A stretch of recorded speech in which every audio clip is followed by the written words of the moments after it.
Meskipun suara tembakan sudah berhenti dan gencatan senjata telah disepakati, perang 12 hari antara Iran dan Israel bukan hanya meninggalkan puing-puing bangunan, tapi juga luka mendalam yang belum tentu bisa sembuh dalam waktu dekat.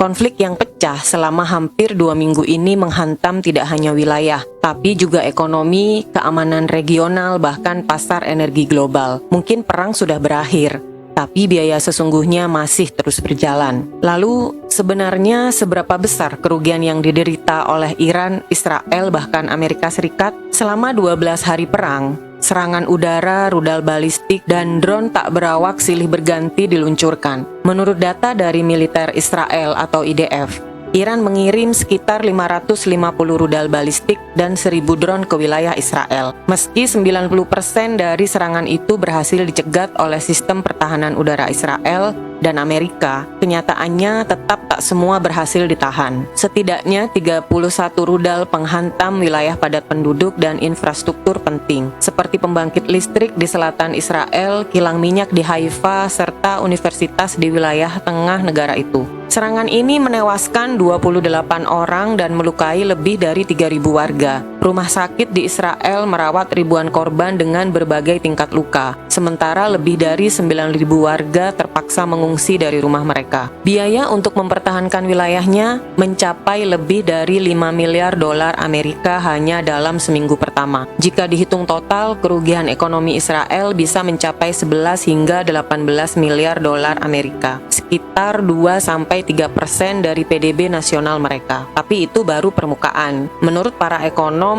kerugian tidak langsung dari gangguan ekonomi, penurunan produksi dan pelayanan publik yang tertunda, bahkan bisa menyebabkan kerugian tambahan sebesar 20 miliar dolar. Dan itu pun belum tentu angka akhir. Di sisi lain, Iran pun tak kalah terpukulnya. Serangan balasan dari Israel menghantam infrastruktur penting, pemukiman sipil, bahkan fasilitas medis. Kementerian Kesehatan Iran melaporkan setidaknya 610 korban jiwa, termasuk 100 orang yang meninggal hanya dalam 24 jam terakhir sebelum gencatan senjata diberlakukan. Lebih dari 4.700 warga Iran terluka, mayoritas akibat bangunan yang runtuh. 3 rumah sakit utama bahkan harus dievakuasi karena rusak berat. Yang lebih menyakitkan lagi adalah serangan Israel juga mentargetkan tokoh-tokoh penting Iran.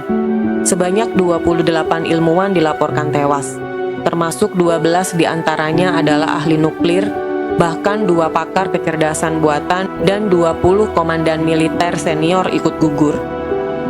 Secara ekonomi, Iran yang sudah berada di bawah tekanan sanksi barat selama puluhan tahun kini semakin terpuruk. Kerugian ekonomi mereka diperkirakan mencapai 24 hingga 35 miliar dolar Amerika, atau sekitar 6-9% dari total PDB nasional mereka. Serangan juga menyebabkan penurunan tajam ekspor minyak Iran dan merusak instalasi nuklir penting. Fasilitas militer dan energi pun ikut hancur, menambah luka yang tak hanya terasa hari ini, tapi bisa berdampak bertahun-tahun ke depan. Sementara itu, Amerika Serikat, meskipun tidak menjadi pihak utama yang diserang, ikut menanggung beban besar lewat operasi militer yang mereka namai Operation Midnight Hammer. Amerika mengerahkan 125 pesawat tempur, termasuk jet siluman dan rudal jelajah. Mereka juga menggunakan sistem pertahanan rudal THAAD untuk membantu Israel. Biayanya antara 800 juta hingga 1,2 miliar dolar Amerika hanya untuk operasi 12 hari. Ini belum termasuk biaya kapal perang dan logistik lainnya di kawasan Mediterania. Operasi ini bahkan menyedot 15 hingga 20% dari total stok pertahanan udara Amerika, suatu jumlah yang tidak berkelanjutan bila konflik berubah menjadi perang jangka panjang. Tapi, di balik semua angka dan statistik, ada satu hal yang tak bisa dihitung, derita manusia. Tangisan anak-anak yang kehilangan orang tuanya, rumah yang tinggal puing, harapan yang terkubur bersama reruntuhan. Perang ini mungkin hanya berlangsung 12 hari, tapi bagi mereka yang terdampak, luka itu akan terasa jauh lebih lama. Kini, ketika senjata telah dibungkam dan langit kembali sunyi, dunia menatap ke depan dengan harapan baru bernama perdamaian. Namun, perdamaian sejati bukan hanya tentang berhentinya tembakan, tapi soal keberanian untuk mengakui luka, untuk berdamai dengan masa lalu, dan untuk membangun masa depan bersama. Karena dalam setiap perang, tak ada pemenang yang sebenarnya, yang menang hanyalah kehancuran.